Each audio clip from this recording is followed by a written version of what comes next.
Voice of امریکہ کے ہفتہ وار programme independence avenue میں خوش آمدید. میں ہوں محمد عاطف. السلام علیکم. پاکستان ترقیاتی فنڈ میں سعودی عرب کی طرف سے $1.5 ارب جانے کے بعد پاکستانی روپے کی قدر میں ایک دم جو اضافہ دیکھنے کو آیا تھا اس غبارے سے اتنی ہی تیزی سے ہوا نکلنا شروع ہو گئی ہے. پاکستان کے وزیر خارجہ اسحاق ڈار نے بدھ کو ایک پریس کانفرنس میں صحافیوں کو بتایا کہ ملک کی معاشی پالیسی درست سمت میں جا رہی ہے اور بین الاقوامی اداروں جیسے IMF نے بھی اس پر اطمینان کا اظہار کیا ہے. کیسر بنگالی صاحب ہمارے ساتھ ہیں آج کے پروگرام میں. یہ بلوچستان حکومت کے لیے ایڈوائزر ہیں اکنامک افیئرز کے, اور ہمارے ساتھ اسٹوڈیوز میں موجود ہیں جناب بہت ہی جانے پہچانے زبیر اقبال صاحب. مڈل ایسٹ انسٹیٹیوٹ سے آپ کا تعلق ہے, ماہر معاشیات ہیں. کیسر بنگالی صاحب, آپ سے گفتگو کا سلسلہ شروع کرنا چاہوں گا. یہ روپے کی قدر جس طرح بڑھی تھی اتنی ہی تیزی سے گرنا بھی شروع ہو گئی ہے.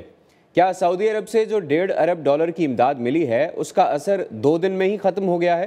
کیونکہ گزشتہ 2 دنوں میں روپے کی قدر میں تقریباً $3.5 کی کمی آئی ہے.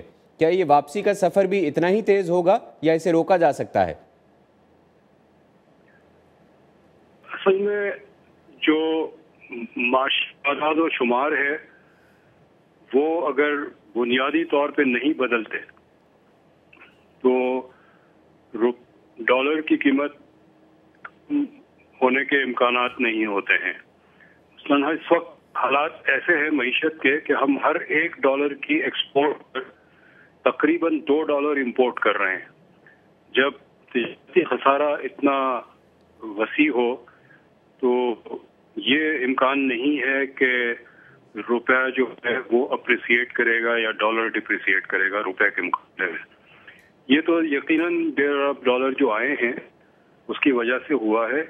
لیکن جو تاجر ہے, چاہے وہ ایکسپورٹر ہو, امپورٹر ہو, کرنسی ڈیلرز ہوں, ان کو اگر پتہ ہے کہ معیشت کے اعداد و شمار ویسے ہی ہے جیسے تھے تو یہ پائیدار نہیں رہ سکتا. یہ ریٹ جو ہے $100 سے کم کا, یہ یقیناً بڑھے گا. کتنی تیزی سے بڑھے گا یہ نہیں کہہ سکتے, لیکن بڑھے گا. رائٹ. زبیر اقبال صاحب, جی, پاکستان کو IMF کی طرف سے $500 ملین کی ایک اور 550 کی ایک اور قسط ملنی ہے. $200 ملین کولیشن سپورٹ فنڈ میں بھی پاکستان کو ملا تھا. $150 ملین یہ بھی مل گیا. ان ساری چیزوں کو دیکھتے ہوئے ہم نے دیکھا کہ پاکستان میں تھوڑی سی کرنسی سٹیبل ہوئی اور اس کے ساتھ ساتھ فورن ریزروز بھی بڑھ گئے. یہ جو $500 کا ایک اور انجیکشن لگے گا, اس کا اثر کیا دیر پا ہو پائے گا یا کچھ ہی عرصے میں دوبارہ معیشت مندی کی طرف آ جائے گی؟ دیکھیے, جہاں تک ایکسچینج ریٹ کا تعلق ہے اس کی جو ریلیشن شپ ہے اکانومی کے ساتھ وہ بڑی کمپلیکیٹڈ ہوتی ہے. یہ درست ہے کہ بازار میں اس کی قیمت کا فرق پڑتا ہے کہ قیمت اس کی ڈیمانڈ کتنی اور سپلائی کتنی ہے. اس پہ تو یقیناً اس کا کوئی خاص اثر نہیں پڑے گا, کیونکہ یہ جو سعودی عرب سے بھی جو پیسہ آیا ہے یا جو IMF دے گا وہ آپ کے ریزروز میں چلا جائے گا. اور یاد رہے کہ چونکہ آپ کو IMF کو پیسے واپس بھی کرنے ہیں اور آپ کے کئی اور دوسری جو ڈیٹس ہیں ان کو آپ کو سروس کرنا ہے, اس لیے آپ کے ریزرو کو خاص اثر نہیں پڑے گا. جہاں تک یہ پیسے منڈی میں نہیں جاتے, جیسے کہ کیسر صاحب نے فرمایا, یہ اس کو خاص فرق نہیں پڑے گا. لیکن اصل اہمیت جو دیکھنے والی وہ یہ ہے کہ آیا گورنمنٹ کی پالیسیز اس کام کی ہیں کہ وہ اس شارٹ ٹرم فائدے کا فائدہ اٹھا کر کوئی ایفیکٹو قسم کے فیصلے کر سکیں اور امپلیمنٹ کر سکیں. وہ ابھی تک ہمیں نظر نہیں آ رہا. خاص طور پہ بجٹ کے تعلق پہ جہاں تک بجٹ کا ڈیفیسٹ ہے اس میں کوئی خاص کمی نہیں آئی. اس لیے 1% کے قریب وہ تو خاص نہیں ہے نا. دیکھیے, وہ تو جسے کہتے ہیں یہ اکاؤنٹنگ گیمک ہوتا ہے. اس اکاؤنٹنگ گیمک کے تحت آپ 1% پوائنٹ کی قیمت کی کمی کر دیتے ہیں, لیکن اس کو خاص فرق نہیں پڑتا. جہاں تک افراد کا زر کا تعلق ہے وہ بڑھتی چلی جا رہی ہے, جس کی وجہ سے انفلیشن بڑھ رہی ہے. جیسے ہی انفلیشن بڑھے گی تو اس کا ایکسچینج پہ بھی اثر پڑتا ہے اور اس کے ساتھ ساتھ لوگوں کے ریئل انکم پہ اثر پڑتا ہے. تو گروتھ اتنی نہیں ہوگی جتنی کی چاہیے ہے. اب 3.5% جو ہے 3.1% کو خاص تو نہیں ہے. پہلے 2.8 پروجیکشن تھا, اب 3.1 ہے. وہ تو جسے کہتے ہیں مارجن آف ایرر میں شامل آ جاتا ہے. تو جس کی وجہ سے एम्प्लॉयमेंट को ख़ास असर नहीं होगा। अगर एम्प्लॉयमेंट को ख़ास असर नहीं होता तो फिर इकॉनमी पे असर नहीं होता, अगर वो नहीं होता तो फिर दूररस किस्म के असरात नहीं होते। जी दुरुस्त कह रहे हैं आप। इस पे भी बात करते हैं। कैसे बंगाली साहब, इसहाक डार साहब ने दावा किया है कि मुल्क का बजट खसारा, जैसे अभी ज़ुबैर इकबाल साहब ने भी कहा कि 3.1% पे आ गया है 4.3% से, क्या ये सिर्फ आदाद का हेर फेर ही है या पैदावार और महसूलात में इतना इजाफा हुआ है कि खसारा कम हो जाए? अभी तक तो आदाद शुमार ये नहीं बता रहा है कि खसारा कम हुआ है। अगर जिसको आप दावा कह रहे हैं, अगर वो एक ऐलान कर रहे हैं कि हम खसारा करेंगे, तो जो आसान माशी तौर पे आसान तरीका है खसारा कम करने का, वो है हुकूमत का गैर तरक्याती अखराजात कम करना। मैं माशी तौर पे इसलिए कह रहा हूँ कि सियासी तौर पे ये मुश्किल होता है।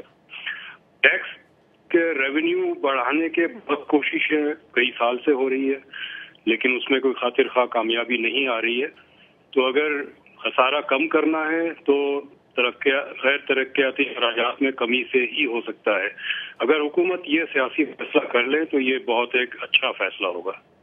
जी हाँ, और महसूलात भी तो कोई इतने ज़्यादा बड़े नहीं हैं। वैसे तो टैक्स कलेक्शन में तकरीबन 17% से ज़्यादा का वज़ीर ख़जाना साहब ने प्रेस कॉन्फ्रेंस में कहा है कि इजाफा हुआ है, लेकिन पाकिस्तान में जो टैक्स कलेक्शन का फिगर है उसके मुताबिक 17% तो तकरीबन ना होने के बराबर ही है। जी ये प्रोविजनल फिगर्स हैं, पूरे साल के फिगर्स नहीं हैं। जी 8 महीने के हैं। ऐसा होता है कि कुछ टैक्स कलेक्शन हो जाती है, उसके बाद रिबेट्स में वो एडजस्टमेंट होती है। तो ये जो फिगर है ये एडजस्टमेंट से पहले का है, तो ये फिगर हतमी नहीं है। जब पूरे साल के नंबर्स आएंगे तो उस वक्त हमें पता चलेगा कि खसारा कितना है। जी ज़ुबैर इकबाल साहब, वज़ीर ख़जाना जब अभी कुछ अरसा पहले यहाँ आए थे तो उन्होंने कहा कि हम मज़ीद लोगों को इंडक्ट कर रहे हैं अपने टैक्स नेट में, और 22 लाख से 28 लाख पे चली गई है तादाद। लेकिन फिर जो स्मॉल बिजनेसेस हैं उन्होंने बहुत ज़्यादा रिजर्वेशंस का इजहार किया इस पॉलिसी पे, टैक्स कलेक्शन पॉलिसी पे। तो आपको लगता है कि क्या हुकूमत कोई सब्सटेंशियल लेजिस्लेशन लेके आएगी टैक्स की कलेक्शन बढ़ाने के लिए, या इसी तरह कारोबारी छोटे बड़े कारोबारों के हाथों हुकूमत खेलती रहेगी और कोई ऐसे रिजल्ट्स नहीं हासिल कर पाएगी, ऐसी पॉलिसीज़ इम्प्लाई नहीं कर पाएगी जिनकी वजह से टैक्स एटलीस्ट बढ़ना शुरू हो जाए? देखिए, पाकिस्तान का जो IMF के साथ प्रोग्राम है उसके तहत पाकिस्तान को अपना टैक्स नेट बढ़ाना ज़रूरी है। उसके बगैर आपकी फंडिंग रुक जाएगी, इसलिए पाकिस्तान को गवर्नमेंट को करना पड़ेगा। ये दुरुस्त है कि अभी तक तो सिर्फ जिसे कहते हैं सिर्फ नाम ही लिए गए हैं, उनको इंडक्ट नहीं किया गया।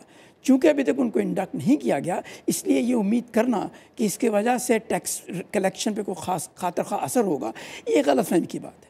लेकिन ये बात ज़रूरी है कि अगर आप इस मुकाम तक पहुँच चुके हैं, और चूँकि ये एक मेजॉरिटी गवर्नमेंट है, ये कोलिशन गवर्नमेंट नहीं है, और ये एक गवर्नमेंट ऐसी है जो इकोनॉमिक्स पे ज़्यादा एम्फेसाइज करना चाहती है, तो इनके लिए ये जिम्मेदारी आ जाती है कि वो इसके ऊपर एक्शन लें। अभी तक वाकई एक्शन नहीं लिया गया, सिर्फ एक पहला कदम उठाया गया है। यकीनन इसकी पॉलिटिकल अपोजिशन तो ज़रूर होगी, ये तो होती है, कोई बड़ी बात नहीं है, लेकिन इस गवर्नमेंट के हाथ में इतना कंट्रोल हासिल है कि वो कर सके, वो अनपॉपुलर स्टेप्स ले सके, जो कि बाद में उसके अच्छे रिजल्ट्स आने शुरू हो जाएंगे। तो आज से 3 या 4 साल के बाद इसकी बेनिफिशियल इफ़ेक्ट्स ऐसे नज़र आएंगे कि फिर लोग इस किस्म की मुश्किलात को भूल जाते हैं। इसलिए ये फैसले जल्दी करने चाहिए, इनमें देर नहीं करनी चाहिए। बहुत शुक्रिया। वक्त है एक ब्रेक का, आप हमारे साथ रहिए, हाजिर होते हैं एक ब्रेक के बाद।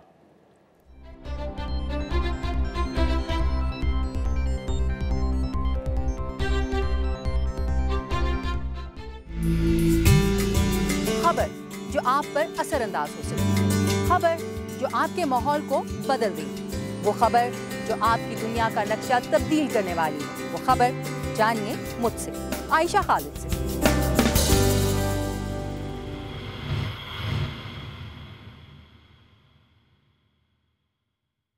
और मेरी उंगलियां बुरी तरह से फ्रीज हो रही हैं, इस वजह से हमें वापस अपनी गाड़ी की तरफ भागना है।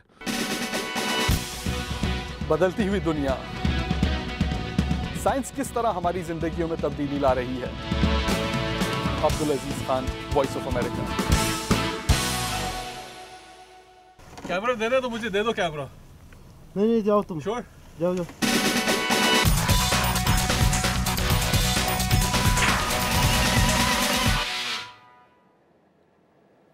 Welcome back. دیکھنے والوں کو یہ بھی بتا دیں کہ ہم نے اس پروگرام میں حکومتی موقف کو شامل کرنے کے لیے وزیر خزانہ جناب اسحاق ڈار صاحب سے انٹرویو کی درخواست کی تھی 2 روز پہلے۔ ان کے ڈی جی میڈیا سے ہماری بات ہوئی تھی، ہم نے ان کے کہنے پر ان کو ای میلز بھی بھیجی اور اپنے سوالات بھی بھیجے، لیکن اس کے بعد ڈی جی میڈیا نے نہ تو ہماری ای میل کو جواب دیا اور نہ ہی اپنا سیل فون اٹینڈ کیا۔ زبیر اقبال صاحب، واپس آتے ہیں نمبرز کی جانب۔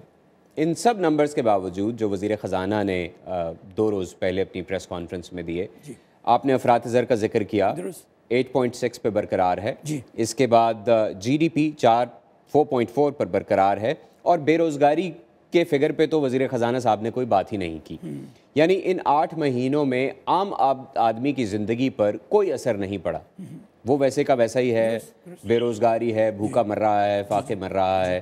تو یہ نمبرز کا جو ہیر پھیر ہے، کیا یہ صرف ہیر پھیر ہی نظر آ رہا ہے، یا آپ کو لگتا ہے کہ کوئی فرق ایسا ہوگا جو آگے چل کر 1 سال میں 1.5 سال میں نظر آئے گا؟ دیکھیے، ہوتا یہ ہے کہ جب آپ اسٹیبلائزیشن شروع کرتے ہیں تو اس کی وجہ سے شارٹ رن میں کوئی ایڈورس اثرات ہوتے ہیں، اس کے بعد وہ جو اثرات ہوتے ہیں وہ ختم ہونے شروع ہو جاتے ہیں اور ریسورس ایلوکیشن ٹھیک ہو جاتی ہے، جس کی وجہ سے پھر گروتھ ہونی شروع ہو جاتی ہے۔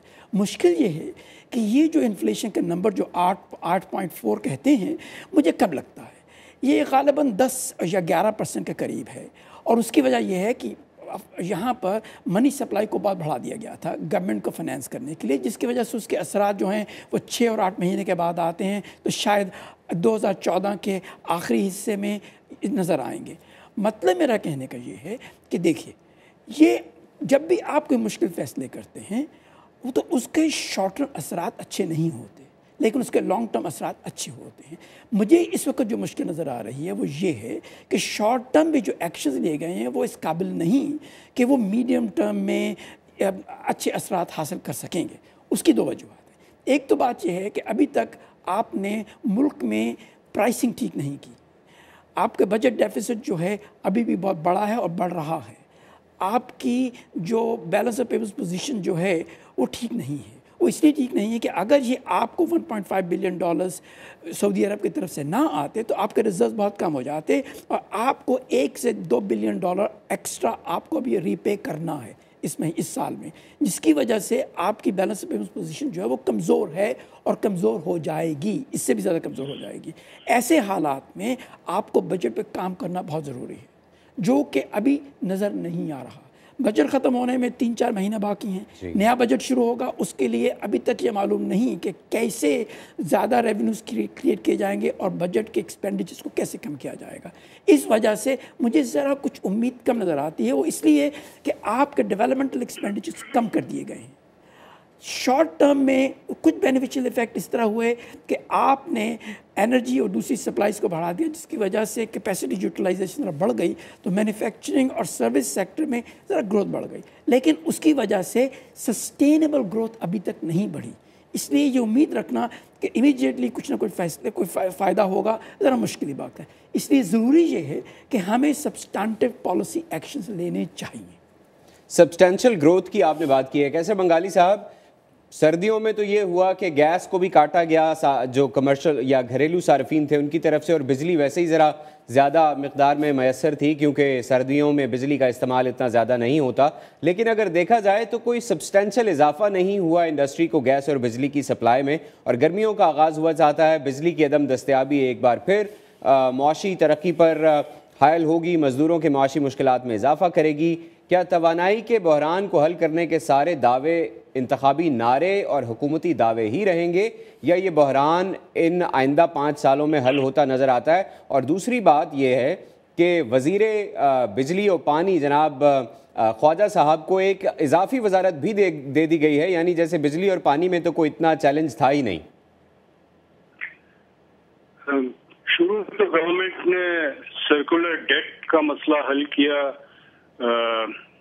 پیسے چھاپ کے، نوٹ چھاپ کے 4 अरब से ज़्यादा है जो दिया, जिससे बिजली की सप्लाई में इजाफा हुआ। लेकिन 2 महीने के बाद सर्कुलर डेट में वापस इजाफा होना शुरू हो गया।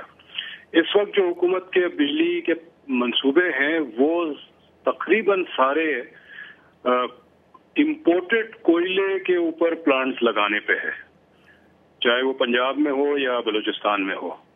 अब मसला ये है कि हमारा जो हर 2 साल 3 साल 4 साल के बाद जो ज़र मुबादला का बहरान आता है, जिसकी वजह से हमें IMF के पास या फ्रेंड्स ऑफ पाकिस्तान के पास या सऊदी अरब के पास जाना होता है, वो बुनियादी तौर पे बहरान इसलिए आता है कि हमने अपनी मईशत को बहुत ज़्यादा इम्पोर्ट पे इन्हिसार कर दिया है, और हमारी जो तवानाई है वो और हमारी जो ट्रांसपोर्ट है वो उसका इम्पोर्ट है। हमारी 2/3 बिजली जो है इस वक्त फर्नेस ऑयल से पैदा होती है जो हम इम्पोर्ट करते हैं, और हमारा सारा जो गुड्स का ट्रांसपोर्ट का निज़ाम है वो बाई ट्रक्स है जो डीजल पे चलता है, और हमारा जो टोटल फ्यूल का जो कंजम्पशन है उसमें तकरीबन 50% सिर्फ डीजल है। तो हुकूमत ने इस पे कोई कदम लेने के बजाय कि इम्पोर्टेड फर्नेस ऑयल और इम्पोर्टेड डीजल पे इन्हिसार कम करें, अब मजीद इम्पोर्टेड कोयले का नया विंडो खोला जा रहा है, और उससे फॉरेन एक्सचेंज पे मजीद दबाव पड़ेगा और आगे चल के मजीद रुपए की डिवेल्यूएशन के खतरात पैदा हो रहे हैं। और बिजली कितनी फराहम होगी ये नहीं पता। 6000 मेगावाट का मंसूबा लसबेला डिस्ट्रिक्ट में है बलूचिस्तान में, लेकिन वहाँ कोयला लाने के लिए पहले एक जेटी बनानी पड़ेगी, तो ये उसमें 2-3 साल लग जाएंगे। पावर अगले 5 साल में वहाँ से आने की नहीं कोई इम्कान है जी। और इसके साथ जो नीलम जहलम प्रोजेक्ट है उस पर भी कहा जा रहा है कि बड़ी तेज़ी से काम किया जा रहा है, जो कि नेशनल ग्रिड में कुछ 100 यूनिट्स का इजाफा करेगी, तकरीबन 750 से 750 के करीब इसका फिगर है।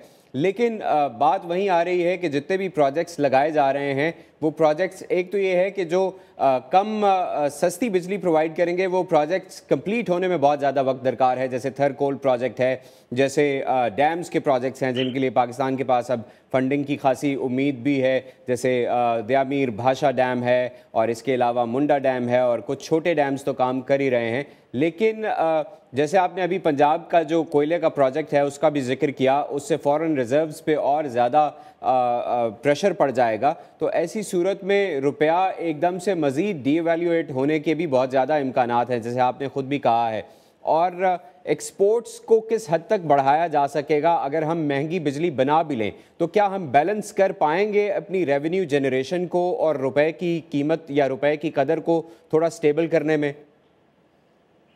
सर, मसला ये है कि कई साल से हम कोई टोटल मुकम्मल तौर पे मईशत को नहीं देख रहे हैं, न मनसूबा बंदी करते हैं। हर शोबे के अलग मंसूबे हैं और एक शोबे का दूसरे शोबे से कोऑर्डिनेशन नहीं है। अगर बिजली पैदा करनी है तो किसी भी तरह से कर लो, अगर उसमें ज़रा मुबादला का बहरान आएगा तो वो किसी और तरीके से हल कर लेंगे। अभी खसारा, जो अंदरूनी खसारा है रुपयों का, उसको कम करने के लिए IMF के प्रेशर पे बिजली की कीमत बढ़ाई गई। इंडस्ट्री के लिए तकरीबन 75% इजाफा हुआ बिजली के रेट में।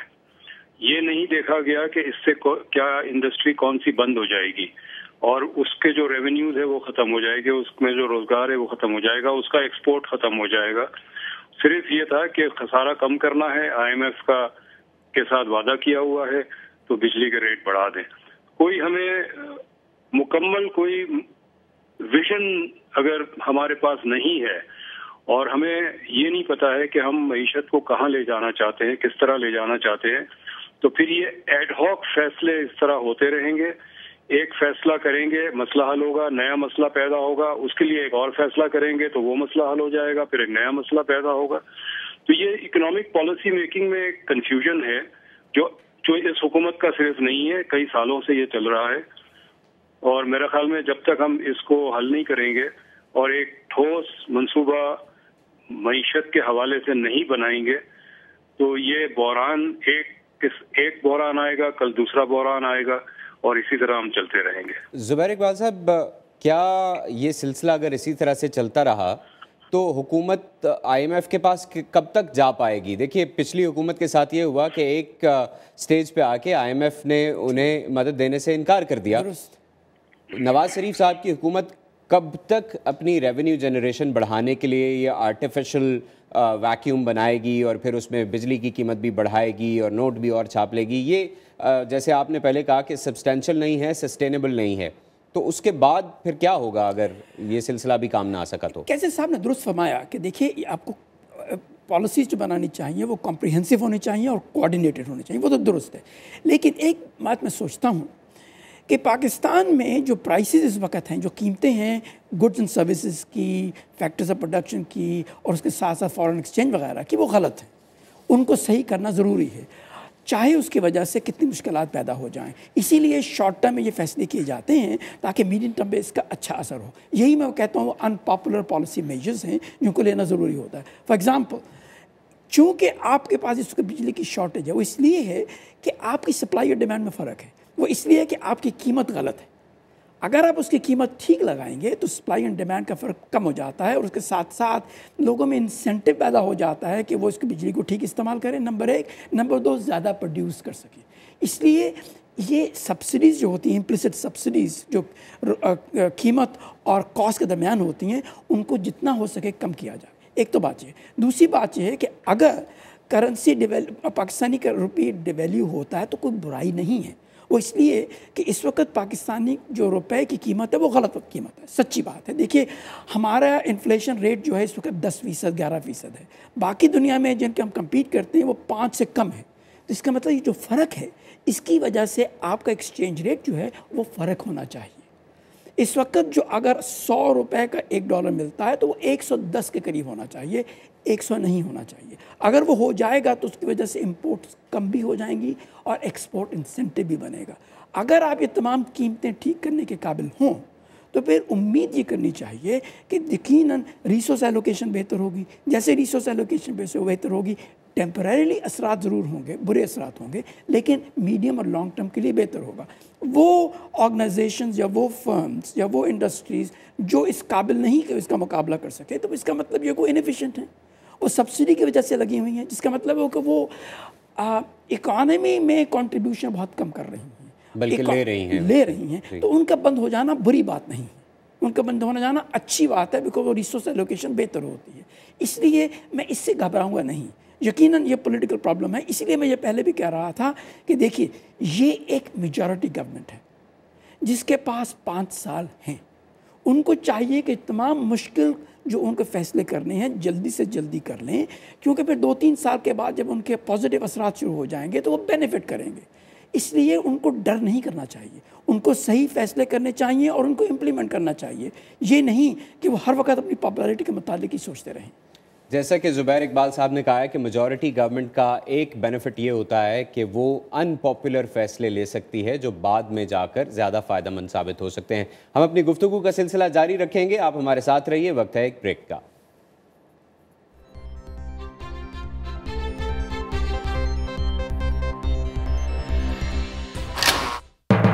मेरी और आपकी दुनिया तब्दील हो रही है। Breaking news, top story, exclusive, सबसे पहले, सबसे आगे। लेकिन सब में मैं और आप कहाँ हैं? जानने के लिए रहिए मेरे साथ। मैं हूँ ताबिंदा नहीं।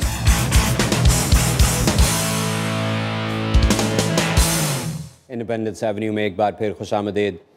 कैसर बंगाली साहब, गवादर की बंदरगाह चंद हफ्तों में मुकम्मल तौर पर काम करना शुरू कर देगी। इसके बाद मईशत में फ़ौरन या मिड टर्म में या लॉन्ग टर्म में क्या असरात पड़ सकते हैं इस बंदरगाह की वजह से, और ख़ास तौर पर ये अमल फ़ॉरेन इन्वेस्टर्स को कितना एतमाद दे पाएगा? ग्वादर का मसला ये है कि एक पोर्ट अगर आप बनाते हैं कहीं भी, तो पोर्ट को उसी वक्त इस्तेमाल कर सकते हैं अगर उसके लिए रास्ते या रेलवे का नेटवर्क हो। ग्वादर का जो हाईवे है वो सिर्फ कराची से कनेक्ट करता है। अगर ग्वादर में सामान उतार के कराची ले जाना और कराची से फिर आगे ले जाना है तो कराची में क्यों ना उतारें और ग्वादर और कराची लाने का जो खर्चा है वो बचा लें। تو میں نہیں سمجھتا کہ اس وقت گوادر فوری طور پہ کوئی ایک کمرشلی وائبل پورٹ ایکٹیویٹی وہاں شروع ہو سکتی ہے. لیکن گوادر پورٹ کے جو چیئرمین ہیں اس پورٹ اتھارٹی کے، ان کا تو کہنا ہے کہ چند ہفتوں میں اس کو مکمل طور پر قابل استعمال بنا کے فعال کر دیا جائے گا. پورٹ تو قابل استعمال ہو جائے گا، اس میں کوئی شک نہیں ہے، لیکن اس پورٹ میں کون مال اتارے گا جب وہاں سے مال آپ صرف کراچی لے جا سکتے ہیں اور کہیں کا راستہ مناسب راستہ ہے نہیں. جو سڑک گوادر سے تربت پنجگور آگے کنیکٹ کرتی ہے اس کی حالت بہت خراب ہے، اور بہت جگہ تو وہ بلیک ٹاپ بھی نہیں ہے، یعنی پکی سڑک بھی نہیں ہے. تو جب تک وہ ہائی وے کا نیٹ ورک ہم نہیں بناتے گوادر سے باقی ملک میں کراچی کے علاوہ، تو وہ استعمال کیسے ہوگی؟ اور وہاں گوادر میں بھی جو اگر ایکسپورٹ مٹیریل پروڈیوس ہو رہا ہے، منرلز ہیں، فروٹس ہیں، وہ یہ اگر ہم نے ایکسپورٹ کرنے ہیں تو وہ گوادر کیسے پہنچائیں گے؟ تو آپ بلوچستان حکومت کے ساتھ بھی ہیں، تو بلوچستان حکومت اس بارے میں کتنی فکر مند ہے کہ اس پورٹ کو جلد از جلد قابل استعمال بنا کر جو سپلائی روٹس ہیں ان کو بھی ایسا کر دیا جائے کہ اس سے ٹرانسپورٹیشن آسان ہو جائے؟ جی، اس وقت ایک کافی بڑا منصوبہ ہائی ویز کا تیار کیا جا رہا ہے، جو آنے والے سال میں جو اینول ڈیولپمنٹ پلان ہے اس میں یہ شامل کیا جائے گا. اور بلوچستان حکومت پوری طرح واقف ہے کہ بلوچستان کے جو گوادر کا پورٹ ہے وہ اس کو اگر صحیح اس کی معاشی طور پہ اس کا استعمال ہونا ہے تو اس میں وہ ہائی ویز یا ریل کا نیٹ ورک ضروری ہے. ایک منصوبہ وفاقی حکومت کا کئی سالوں سے پڑا ہوا ہے جس کی فنڈنگ نہیں مل رہی ہے، وہ موٹر وے ہے گوادر ٹو رٹو ڈیرو لارکانہ کے پاس ہے سندھ میں، اور وہاں وہ ایک نیشنل ہائی وے کو کنیکٹ کر دے گا. لیکن وہ وعدہ اس وزیر اعظم صاحب نے کیا ہے کہ اس سال وہ اس کے لیے خاطر خواہ رقم دے گے تاکہ اس پہ کام شروع ہو سکے. زبیر اقبال صاحب، نواز شریف صاحب کی حکومت کے بارے میں ایک عام تاثر تو یہ ہے کہ وہ معیشت کو بہتر کرنا چاہتے ہیں، اور ان کی شہرت بھی یہی ہے کہ ہی از اے بزنس مین، تو وہ انڈسٹری کو بہت سپورٹ کرتے ہیں، معیشت کو بہت سپورٹ کرتے ہیں. کیا یہ واقعی حقیقت ہے؟ کیا یہ تاثر درست ہے یا بس کہنے کو تو ٹھیک ہے، لیکن دیکھیے action specs better than words. جہاں تک میں دیکھ سکتا ہوں ابھی تک انہوں نے کوئی فیصلہ نہیں کیا کہ وہ کیسے اس کو امپلیمنٹ کریں گے. جہاں تک وہ بورو کرتے رہیں گے یا اپنی نوٹ چھاپتے رہیں گے بات نہیں بنے گی. اس لیے سب سے فنڈامنٹل بات یہ آ جاتی ہے کہ آپ پہلے تو میکرو اکنامک اسٹیبلٹی کیسے لاتے ہیں، اس کے بعد پھر آپ ریسورس ایلوکیشن کو کیسے بدلتے ہیں تاکہ آپ کی سیونگز بڑھیں اور کے ساتھ انویسٹمنٹ بڑھے اور پھر گروتھ بڑھے. جب تک وہ نہیں ہوگا ہم کسی مقام پہ نہیں جا سکتے. ابھی تک انہوں نے کلیئرلی یہ نہیں بتایا کہ ان کی اسٹریٹجی کیا ہے. صرف کہہ دینا کافی نہیں ہوتا، ایکشن بہت ضروری ہے. وہ میں ابھی تک اس کو ایکشن کو نہیں دیکھ رہا. رائٹ. زبیر اقبال صاحب، کیسر بنگالی صاحب، آپ دونوں حضرات کا بہت شکریہ کہ آپ ہمارے ساتھ ہمارے آج کے پروگرام میں شامل ہوئے. ناظرین، جو تجزیہ کار کہہ رہے ہیں وہ یہ ہے کہ پاکستانی معیشت میں اضافہ مصنوعی ہے، کیونکہ جاری کھاتوں کا خسارہ 2 ارب ڈالر ہے، غربت 8% سے اوپر ہے، اور گروتھ ریٹ بھی 4 یا 5% پر ہی رہنے کا امکان ہے. ایسی صورت میں حالیہ گینز کو برقرار رکھنا اتنا آسان نظر نہیں آتا. محمد عاطف کو انڈیپینڈنس ایونیو سے اجازت دیجیے، اگلے ہفتے پھر ملاقات ہوگی. اللہ حافظ.